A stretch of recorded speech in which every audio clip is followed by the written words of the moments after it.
जय सियाराम।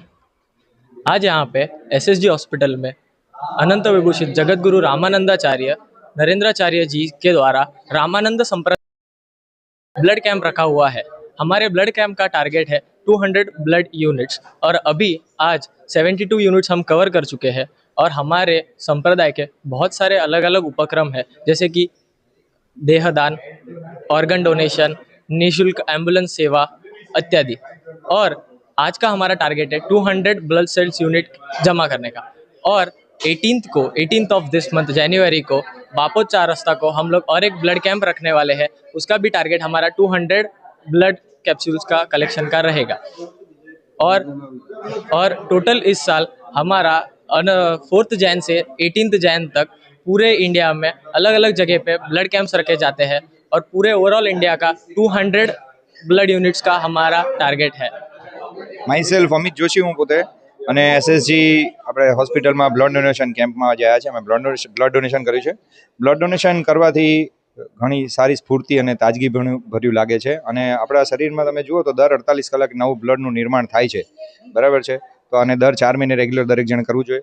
આનાથી blood pressure છે, કોલેસ્ટ્રોલ છે અને હૃદય રોગનું જે રોગો છે તેનાથી મુક્તિ મળે છે રેગ્યુલર બ્લડ ડોનેશન કરવાથી, બરાબર છે. અને આપણું જે બ્લડ ડોનેશન થયેલું છે જેનાથી ઘણા લોકો જે એક્સિડન્ટમાં અકસ્માતમાં જે લોકો હોય છે અકસ્માતગ્રસ્ત લોકો એ લોકોને કામ લાગે છે, કેન્સરગ્રસ્ત લોકોને કામ લાગે છે, બરાબર. થેલેસેમિયા રિલેટેડ જે બાળકો હોય છે એમને આપણું બ્લડ કામ લાગે છે. તો બ્લડ ડોનેશન કરવાના ઘણા ફાયદા છે સાહેબ. અને આ એક રક્તદાન એ મહાદાન છે, બરાબર, જે દરેક જણે કરવું જોઈએ. ધન્યવાદ. મારું નામ નિસર્ગ મહેતા છે. મેં આજે સૌ પ્રથમવાર મારા જીવનની અંદર રક્તદાન કર્યું. અહીંયા આવતા પહેલાં મને થોડીક એવી ગભરામણ હતી કે શું હશે, કેવી રીતે હશે, કારણ કે પહેલી વાર કરવાનું હતું એટલે મને ખ્યાલ નહોતો કે શું પરિસ્થિતિ હોય છે આગળની. પણ એકવાર કર્યું પછી એક અલગ જ તાજગી છે અને રક્તદાન કરવું જ જોઈએ હંમેશા. અને આમાં કોઈ ડરવા જેવી વાત નથી, બહુ સરસ વસ્તુ છે. અને રક્તદાન એવી વસ્તુ છે કે જે આ કોઈ જગ્યાએ બનતું નથી. એક માનવ જ માનવને આપી શકે છે, મદદ કરી શકે છે. તો રક્તદાન કરવું બહુ જ જરૂરી છે દરેક લોકોએ અને યુવા પેઢીએ તો ખાસ. આજના યુવાનોને આપણો આ મેસેજ છે કે બ્લડ ડોનેશન કરવાથી આપણું સ્વાસ્થ્ય સારું રહે છે અને આ તરફ ખેંચાવા બદલ આપણને એક એવું મોટું દાન થાય છે કે કુદરત એને સપોર્ટ કરે છે, આપણા શરીરને સ્ફૂર્તિ મળે છે. અને આ કરવાનું બધાને પ્રોત્સાહન આપવું જોઈએ. બધા યુવાનોએ બ્લડ આપવું જોઈએ જેથી એમનું સ્વાસ્થ્ય સારું રહે અને જે લોકોને જરૂરિયાતમંદ લોકો છે એમને આપણું બ્લડ પહોંચી રહે અને એમનું પણ સ્વાસ્થ્ય સારું રહે, એટલે આ કરવું જોઈએ.